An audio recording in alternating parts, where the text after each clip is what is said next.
On the day of the accident, I had just informed my wife about the gender of our baby. It was heartbreaking to hear it from her obstetrician during a prenatal checkup, but I wish I had heard it from her.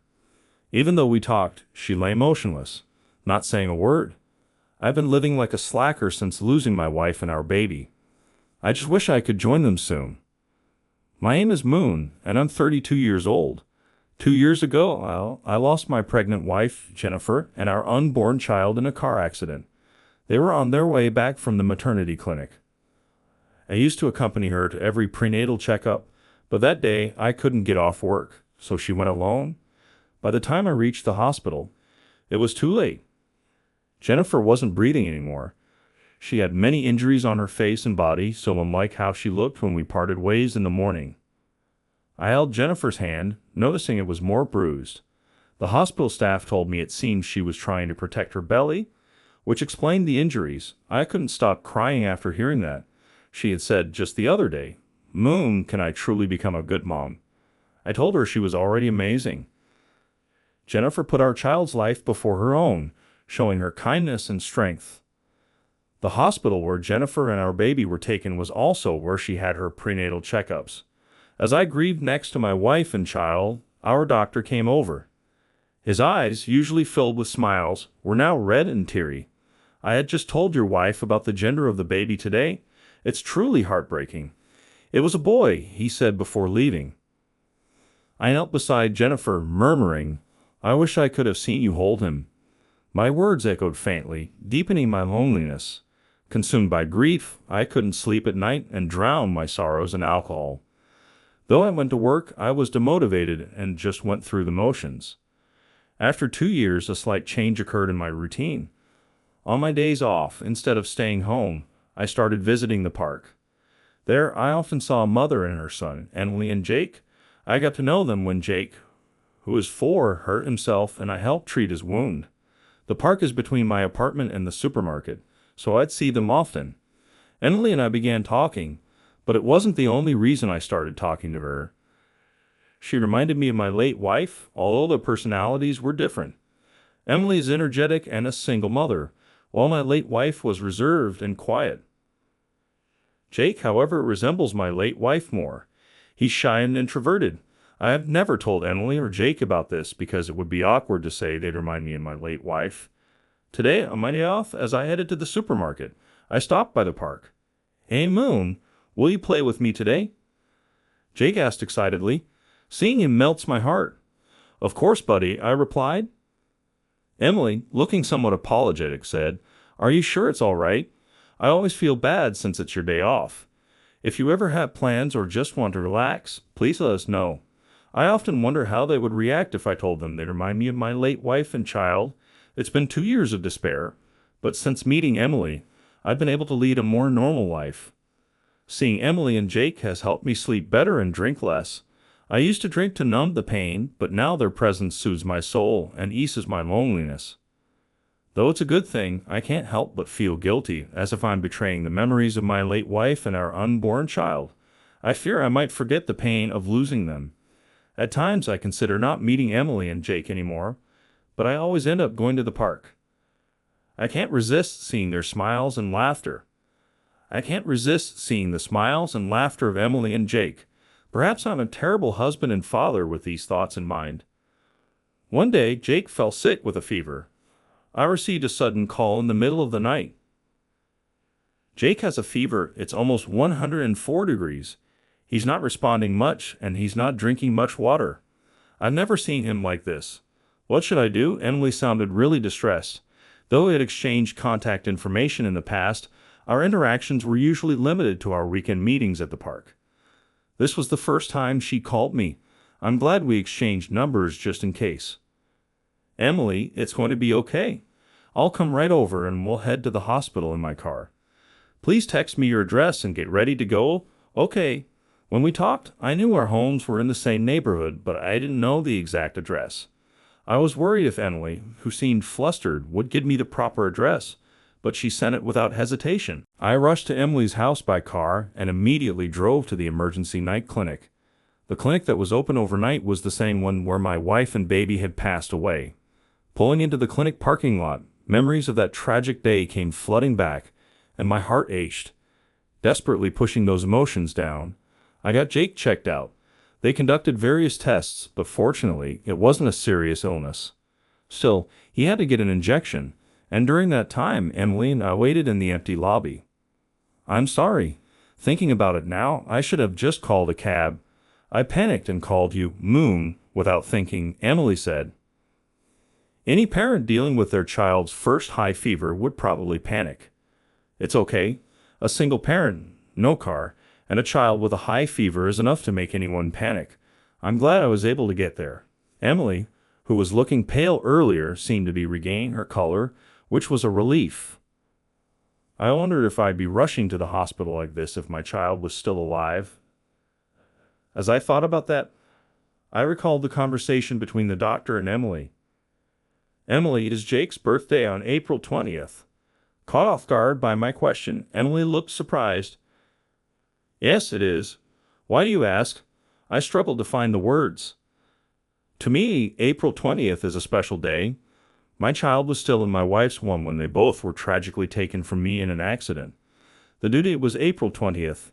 Even if the baby might not have been born on that exact day, I've always thought of April 20th as his birthday, so it just hit me that it's the same. I had vaguely mentioned losing my wife and child, but never spoke of the accident or that our baby hadn't been born yet. That must have been so hard for you, she replied. As a mother herself, maybe she understood how I felt. Emily looked deeply saddened. Actually, my late wife looked a lot like you and Jake. I felt nostalgic every time I saw you too. I'm sorry. This must be awkward for you to hear. It surprised me to share such a personal story. I hadn't spoken about this to anyone in the 2 years since their passing. Even with my late wife's parents, I had never shared memories. It seems I haven't fully come to terms with the loss. Maybe Emily has unknowingly become someone special to me.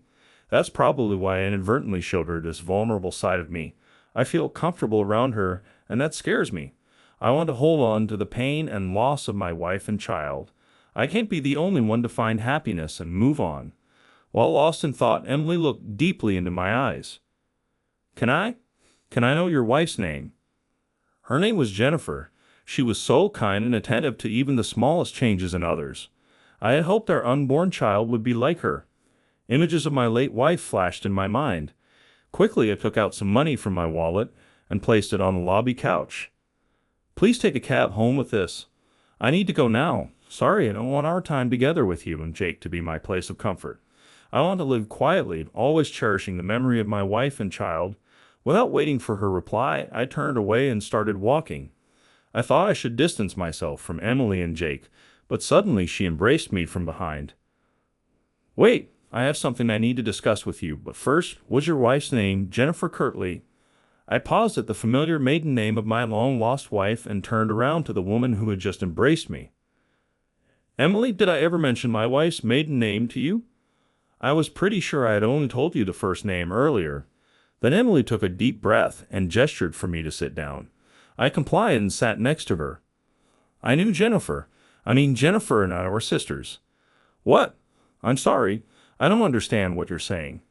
To my astonishment, Emily began to explain a shocking truth. Emily and my late wife were sisters.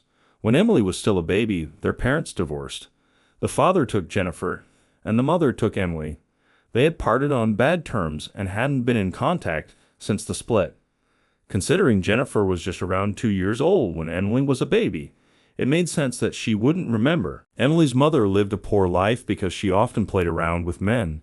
A few years after the divorce, my parents met by chance once, and my dad said he never told Jennifer about the divorce. She believed that the woman my dad dated after the divorce was her real mother, so he had no intention of letting her know about my mom and me.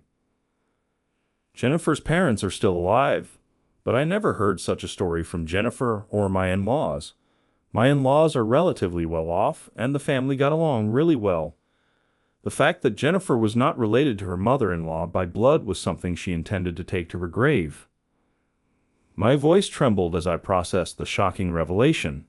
Emily, did you know that Jennifer's husband is me? No, I thought I was an only child.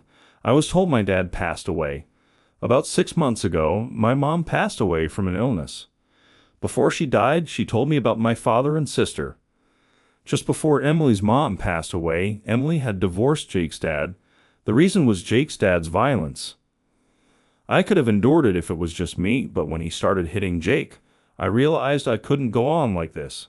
With no mother and now no husband, I felt lonely and insecure, wondering if I could raise Jake on my own.